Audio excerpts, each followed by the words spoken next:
and welcome to the What to Read Next podcast. In this podcast, your host, Gloria Me, will invite a bookish guest to share their favorite book recommendation.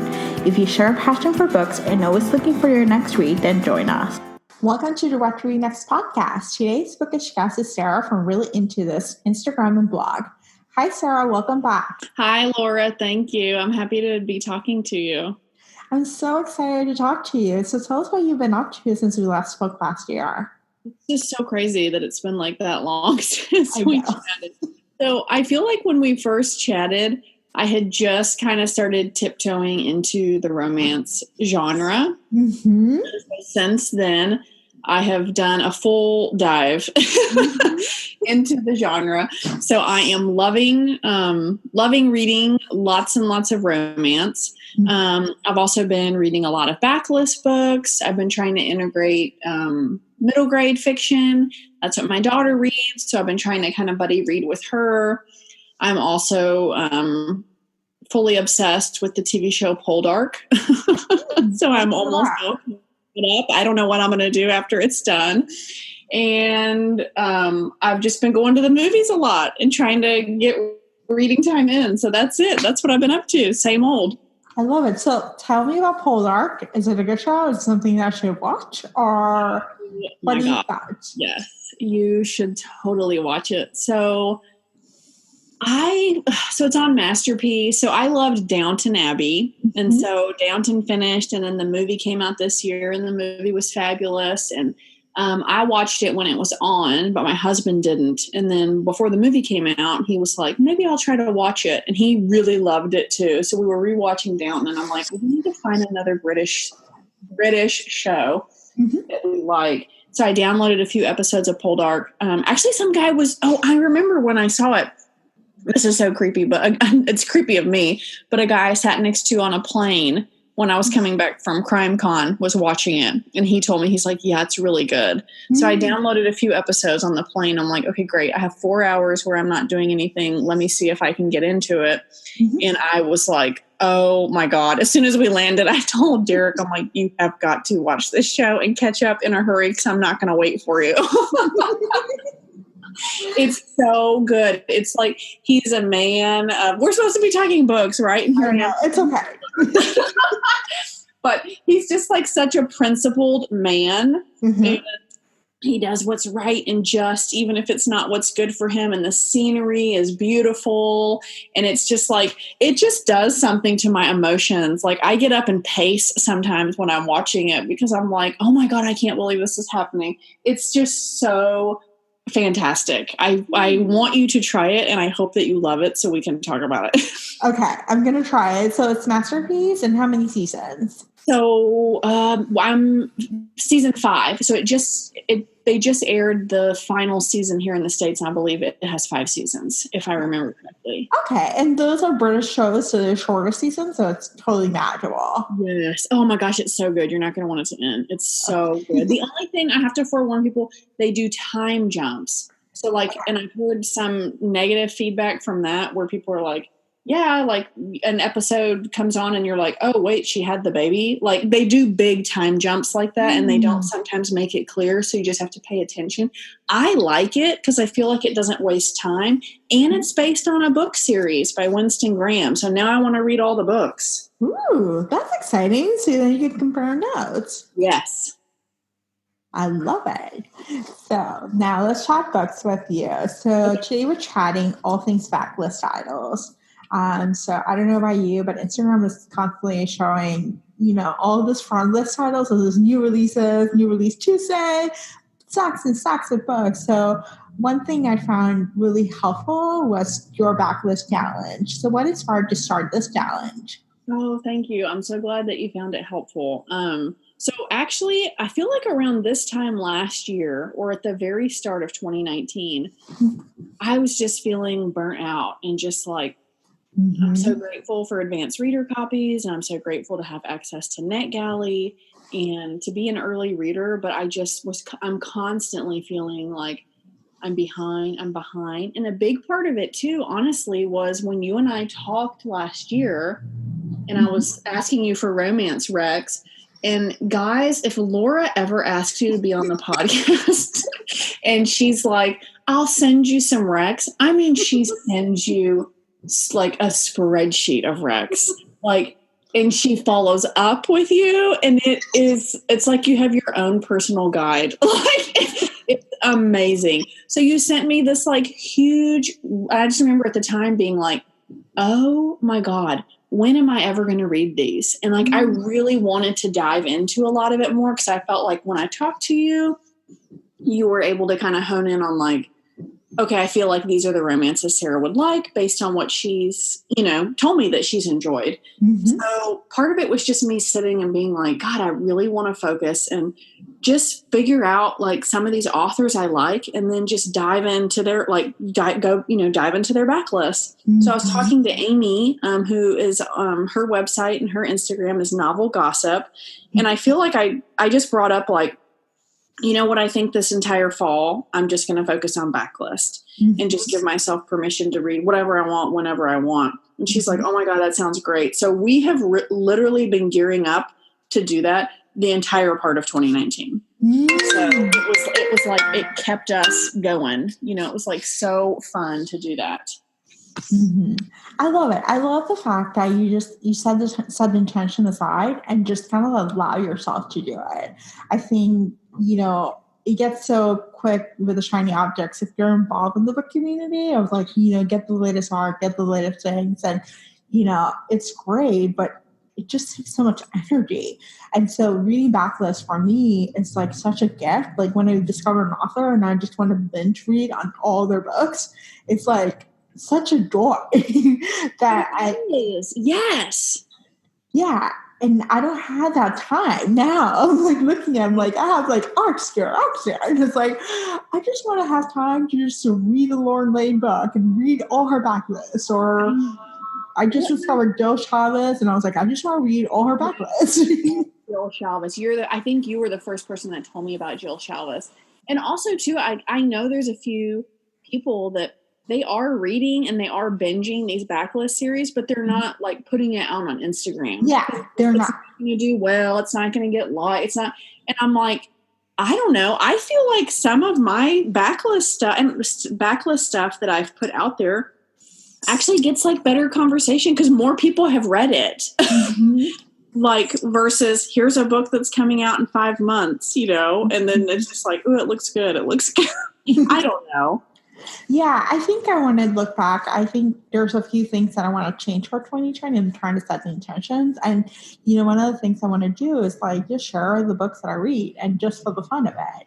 Not just because I have to read them or because it's popular or because it's hyped up or like based on Instagram. It's just like, I'm just going to be honest and just share what I feel like reading, Yeah, I love that. Cause like I'm also we started our Instagram account and our site we have a lot of people review for it, but I'm the person that's on Instagram. So if anybody's listening and they're on Instagram, I'm the one that you're talking to 99% of the time at least.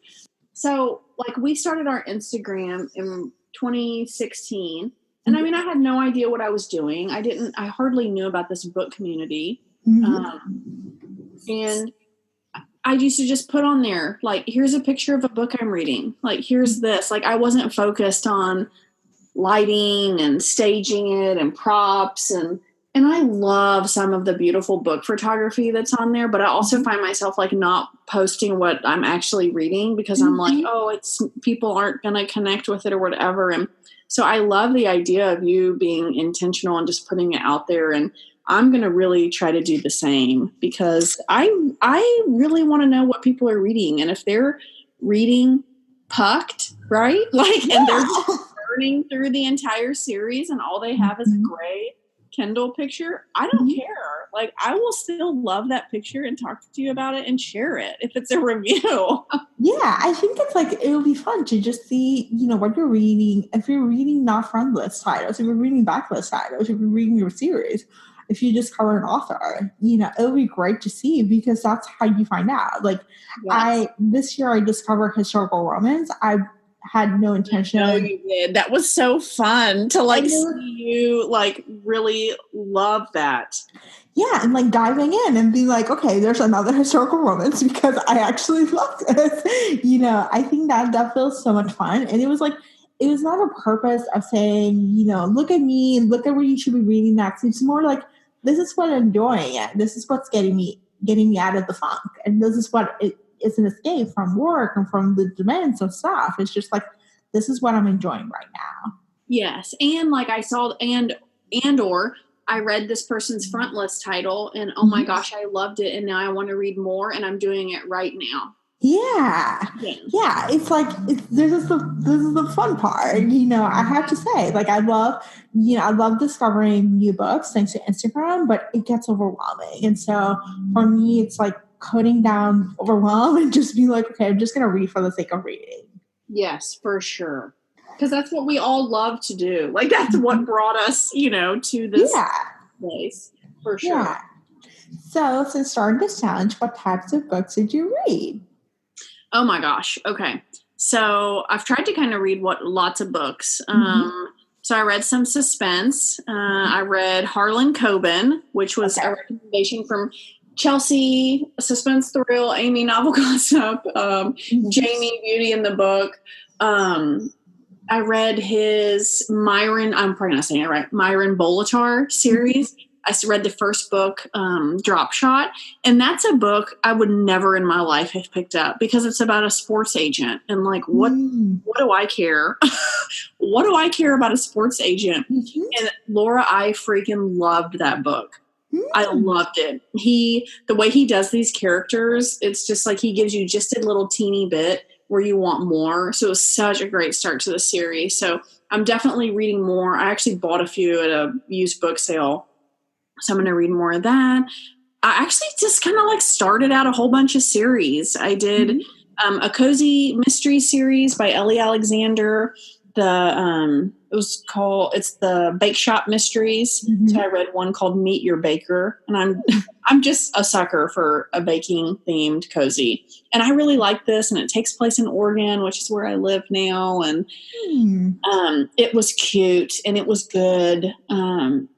And I read a lot of romance. I finally read the Simple Wild. I really liked that.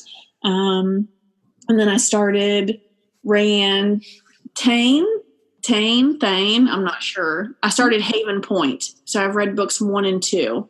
And I read those. And then again, middle grade books. And then I read older books from my youth that I think I'm having a midlife crisis. And now I'm reading them again. So I'm reading Fear Street and Babysitter Club books. I love it. So a question, let's just jump into this for Fear Street and Babysitter Club. Now that you read them 20 plus years later, do they live up to it? Do they need to be updated? I know, right? So like, and that's what I love, like Allie's SSR podcast. They talk about that and really like dive into it. So yes and no. Okay. So the few Babysitter Club books that I've gone back and read, I feel like those hold up pretty well. Okay. So they're a treat. You know, Babysitter's Club is about friendship. All those young ladies are business minded. They're community focused. I feel like it's a lot of stuff that people still deal with. You know, Stacy has diabetes. Claudia's grandma, Mimi, passes away. Someone's boy crazy. Someone's not boy crazy. Someone's really into sports. Someone's parents get divorced and then get remarried and they move across town. Like all that stuff is still happening. And I've seen a lot of young kids, my daughter's age and even a little bit younger, that they're all going around with the graphic novels that are the club ones, and they like them. So I feel like those hold up for the most part really well. It's just fun to reread them. And then the Fear Street, I'm going to read another one. I'm going to read Silent Night this holiday season. Gare reads and I read The Wrong Number. And oh my God, it's just like, it just transports you. Like I would think if you're reading them for the first time right now, you may feel differently about. I'm sure you'd feel differently, but there were references to like, she's so beautiful, like Kim Basinger, you know. Oh my gosh. And then it's like this, you know, her older brother's coming into town. And we don't know much about him. And then somebody called in a bomb threat to school. And I'm like, oh my God, that is like really serious stuff. And then there's like a murderer on the loose. And these, you know, young ladies go into a restaurant trying to pretend to be someone else and sneak into someone's house. And I'm like, oh my God. Like, I don't know. I feel like kids aren't doing that. Yeah. Yeah. Maybe that one just needs some update. But it's like anything else. You just suspend reality a little bit. And I mean, they're enjoyable. They're enjoyable and they're creepy and they're quick reads. And I call them bath time reads because you can just like cozy up in the bathtub for 45 minutes and burn through them. Yes, you can totally burn through them. It's like in an hour. It's like just sit through them and they're perfect. Finish a book. Yeah. So these are perfect books to read at the end of the year if you're trying to reach a reading goal. You're like, I need one more book. Or you read a book and you're like, oh my gosh, I have a big book hangover. It's like, read a Fear Street or read a Babysitter's Club and then pick up something else. Yeah, I wouldn't recommend Sweet Valley High. That did not live up well. I read them actually afterwards. Like, I think I read them a few years ago and I was horrified. So Sweet Valley High. Hold up, did they? They do not hold up. They're like, they need cell phones. I couldn't stand Jessica. Elizabeth was like a people pleaser. It was just like it was not a good reading experience. I was pleasantly surprised because I actually loved them. Like I grew up reading Sweet Valley High. That was like my go-to binge read stuff. What a shame they didn't hold up. Gosh. Yeah, it was like, and then Francine wrote like a serial where Jessica ends up with Todd, which is, if you read Sweet Valley High, Todd, spoiler alert, Todd is Elizabeth's boyfriend throughout the series. So she ended up with Todd, and then Elizabeth ended up with Bruce, I think, but then she broke up with him. It was just like this hot mess. But oh my gosh. It was like this whole love triangle that you really didn't need to. No, nobody needs that. Yeah. So I would say skip Sweet Valley High, go for Babysitter's Club. They're entrepreneurial young ladies. Yes. So you also read some new books. Tell me about those new books you read. Yes. So I couldn't stay away. You know, and the Backlist deal too, for me, was just more like, I'm just going to give myself this time to just do whatever. And then, you know, I'd read several Backlist books and then something new would kind of catch my eye and I would read it. So some of the new ones I read Abby Jimenez, The Happy Ever After playlist. Of course, she wrote The Friend Zone. I know you've read both of them. Yep. And it was so good. So good. I really enjoyed it. And I recommend that everybody that reads it I'm a big binge reader, but try not to binge it. Like, try to just like savor it. Because once it's done, you know? Yeah. And you have to wait a year for the next one. Puts you through, I don't want to say like the emotional torture, but she just like puts you through this whole weaving road. And it's like, once it's done, it's done. You can't go back and restart it. So it's like, you really got to enjoy it. I also I love holiday books, which you have helped me. I have been on the lookout for diverse holiday reads, and I still am. But I read One Christmas Eve, novella by Shannon Stacy, and I really liked that. It was super cute, fun, flirty. I loved it. And then another surprise. Actually, these are all romance, Laura. But another big surprise for me was Big Bad Cowboy. Did you read that one? Oh, yeah. Thanks to you. So you posted about mass market meets love, and you posted Big Bad Cowboy. And I was like, oh, okay. I'm not a cowboy fan. I'm not like Angela Reeds, who has been on the show. She's all about cowboys. I'm not. I'm basically, I think I've read like one or two cowboy romance, but it's like not the end of the world. So I decided to just pick this one up. And boy, did I love it. I was like, I need the next book in the series. I was like, when is it coming out? Like, I absolutely love the whole enemies to lovers, the whole fact that they don't know each other, but they know each other. Like, it's so good. It's so good. It's like that book, I'm not even kidding. That book changed my life because I just read it on Kindle, so I didn't even hardly look at the title or at the cover, right? I assumed it was mass market, but I borrowed it from my library. I read it mainly because Read Forever, Estelle at Read Forever said, I started it at Halloween, which I was in the mood for all these spooky reads. So why I picked up a romance that people met at a Halloween party, I don't know, but I'm so glad I did. They meet at that, at a Halloween party, and it's steamy and it's heartfelt and it's about redemption and it's about second chances. And I just devoured it and I loved it so much. And I just remember as soon as I was finished thinking, oh my God, how many like amazing books have I missed out on because I'm like, this cover is cheesy. It has some shirtless hunk on it, and I'm not going to go for that. Like, it's just amazing. And I'm so grateful that my tastes have changed and that I'm more willing to read books because let's be honest, like, and I'm the first to admit it, I absolutely judge books by their cover. But this was just such an eye-opener for me that I'm like, oh my God. Because I have bought trash in hardcover before. Like, I mean, book like where I'm like, I cannot believe I spent $25 on this book. And I would buy Big Bad Cowboy in a special edition hardcover like today. And I'd buy 10 more for people to hand out to be like, you need to read this book because it's so amazing. So that is probably one of that and Alaskan Christmas are so good. So good. And I think you and I talked about Alaskan Christmas too, where I'm like, another mass market, and I read it on a whim, and I was like, this book is amazing. It was so good. It was like Alaskan Christmas with Silent Christmas, which I feel like it should have a different title. But I love the search and rescue. I love the Alaskan setting, the wilderness, enemies to lovers, the growing relationship. Like there was staff. Like it was just so good. It was so, and what is funny to me is last year I read The Christmas Sisters, which I loved, and I still won't shut up about how much I love it. And I went to read Wedding in December, which I had a feeling I would love because I know now how much I adore Sarah Morgan. Yep. I wasn't in the mood. I just wasn't, I think I wasn't in a good headspace, and I was like, I don't want to read a book I know I'll like, so maybe I'll just give Alaskan Christmas a try. Oh my gosh.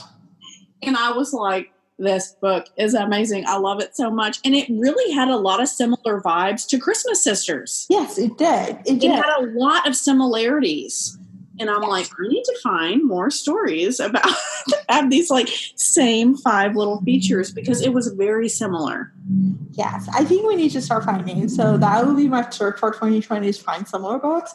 But there's a follow-up for Lanca's Christmas. There's going to be, I think The Sister's going to get a book, and it's coming out in April. So we have that to look forward. And Big Bad Cowboy has a follow-up coming up in March. Yes, my calendar's marked. I'm so excited. So we got some books to read, but this is exciting. So what has been some of the highlights of the challenge? So the biggest highlight of doing Fall Into My Backlist has just been the ability to really fall in love with a brand new series. I started reading series books like when I was a kid, Babysitter's Club. I started in at Marianne versus Logan, and I read 100 plus books in that series.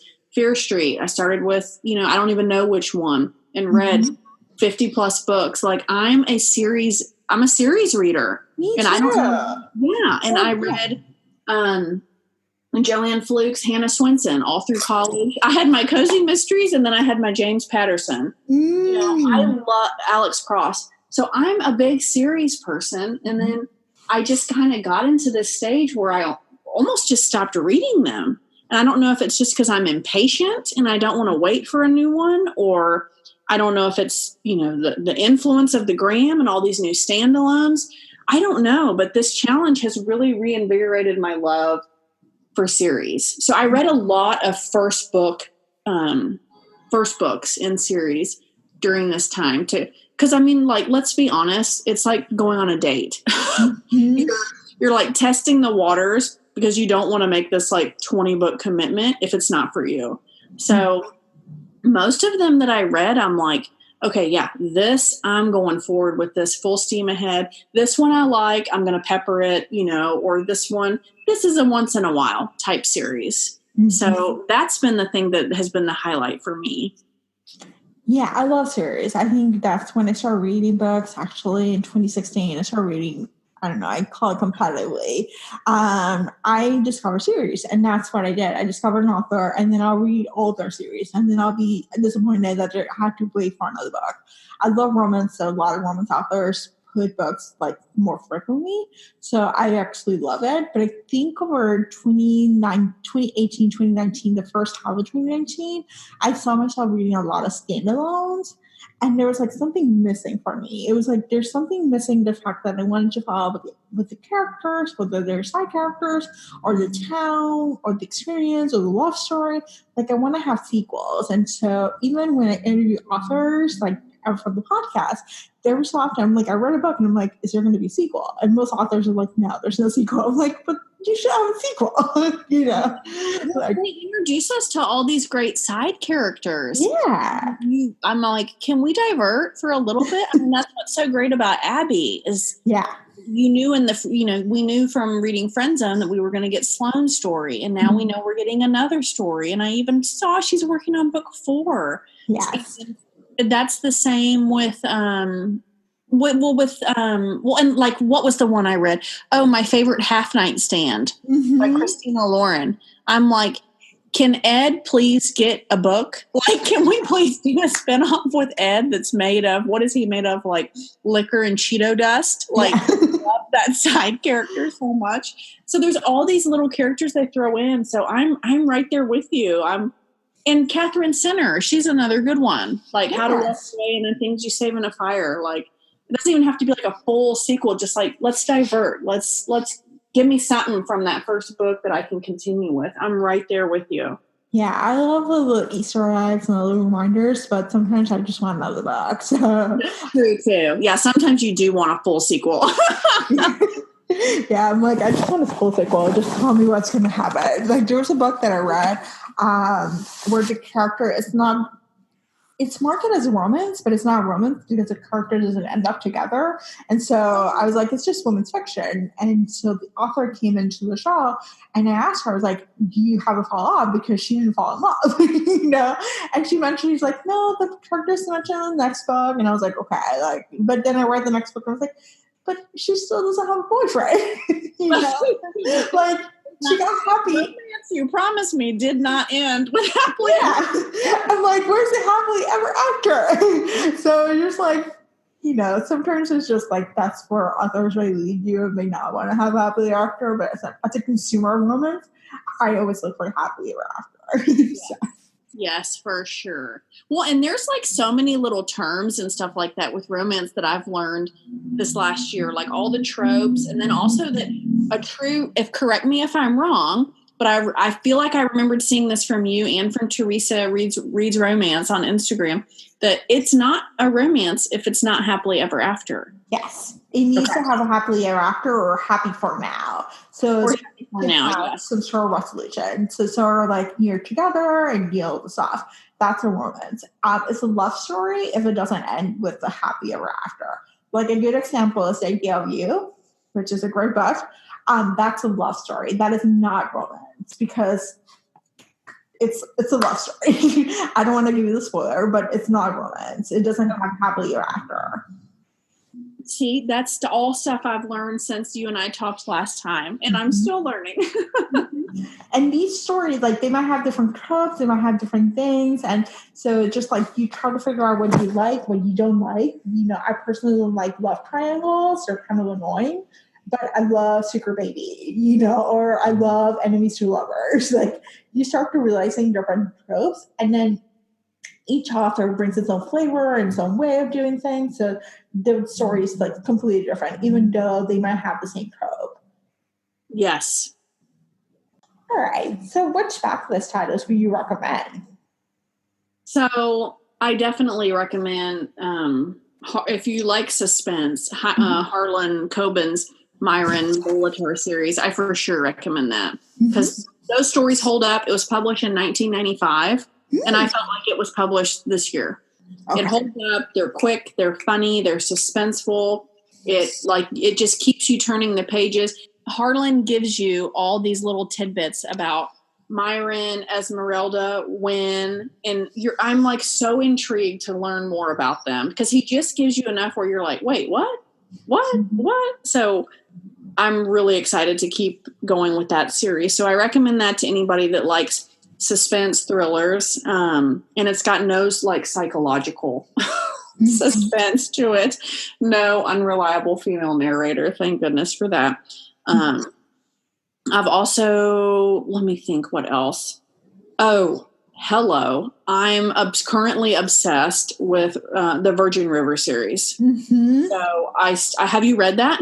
No, I have the book. I actually have an ebook and I have the physical copy and I want to see the series. And my good friend Veronica was telling me that she was watching the series and I was like, okay.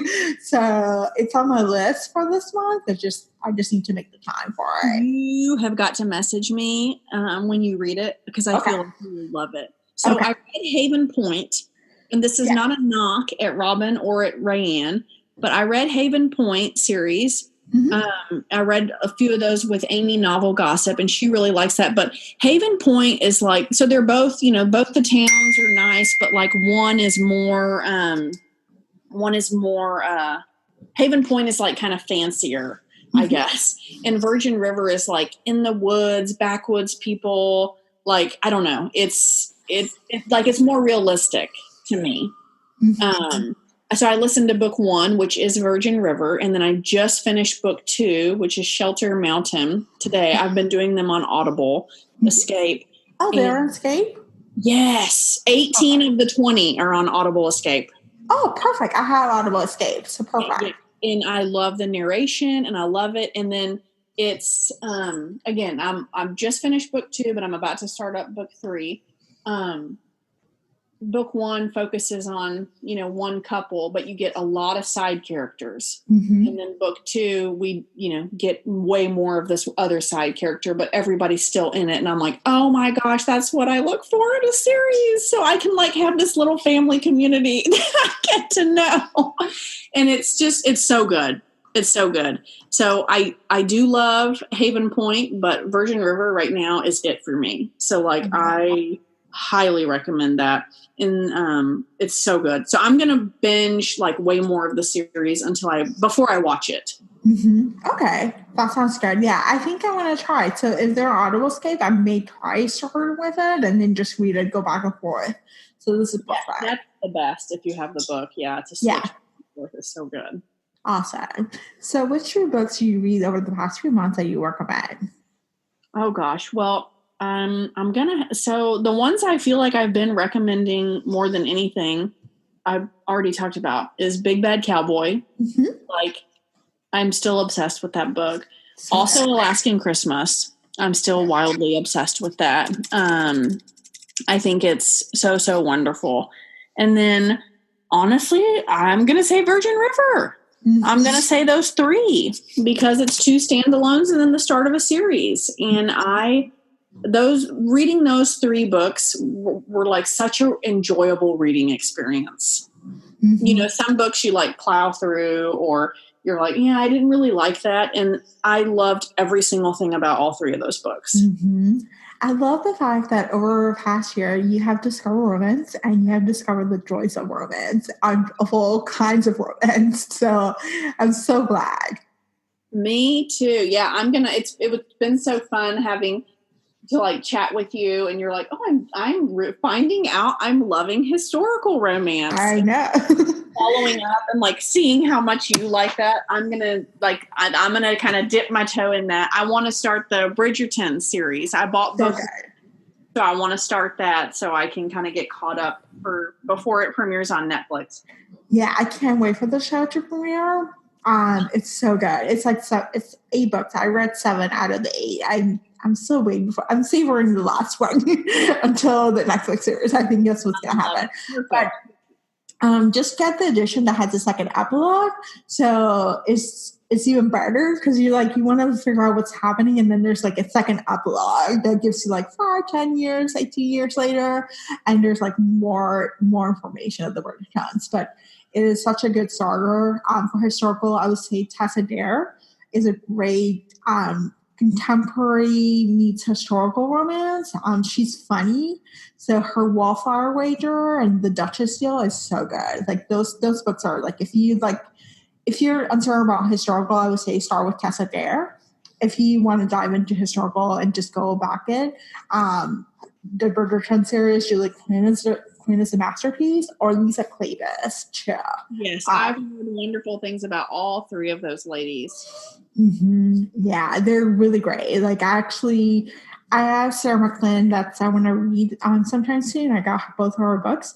And so it's just basically, I just have to make the time. But if you wanted to Regency, Victorian era, those are good books to read. I would say if you like New York, historical romance, Maya Rodal and Joanna Shupe have A Gilded Age, which is the late 1800s, 1890s in New York City. And it's so good. It's like entrepreneurs, rich people, like it's not like title people. So there's dukes and duchesses who come to New York and they're chasing fortunes, and so that was actually a really fun historical to see. Oh, good. Yeah. So what books are your TBR? Oh gosh. Honestly, more backlist and series. Mm-hmm. And then I just kind of pepper in it with new stuff if it catches my eye. Mm-hmm. I'm thinking this next year is going to be, rom-coms, romance, stalker, suspense. I feel like 2020 is going to be, there's going to be like 10 books, suspense books that have like a stalker element, which I'm all about. I love stalker. That's like my trope for mystery and thriller. But honestly, just kind of what I've been doing this last 3 months, I feel like I just want to push that into 2020. So I really don't have anything that's on my radar that I want to read. I really just want to keep up with Virgin River right now. I love it. That's amazing. So where can we find you online, by the way? You can find me online, reallyintothis.com. You can also find us on Twitter. I think we're really into blog on Twitter. Instagram is Really Into This. We have a Facebook page, Pinterest. I try to cover the social media basis the best I can. And like I said, we have several people that read and review. And on the site, we talk about books, cocktails, TV, whatever. We talk about all sorts of different stuff. But if you're on the gram and you're DMing, you're talking to me. So hello. So thank you so much for all the backlist recommendations. I will hope you come back to the show again. So anytime. Thank you so much for listening to the podcast. We'll be back next week with a brand new episode. Have a great day. Thank you, Laura.